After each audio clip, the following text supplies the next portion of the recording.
بسم الله الرحمن الرحيم اقرأ باسم ربك الذي خلق خلق الإنسان من علق اقرأ وربك الأكرم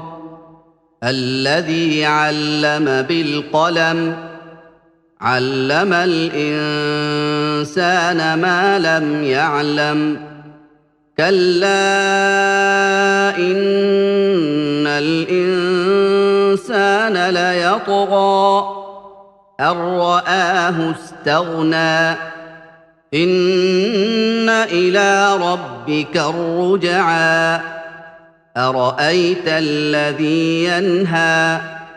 عبدا إذا صلى أرأيت إن كان على الهدى أو أمر بالتقوى أرأيت إن كذب وتولى ألم يعلم بأن الله يرى كلا لئن لم ينته لنسفعا بالناصية ناصية كاذبة خاطئة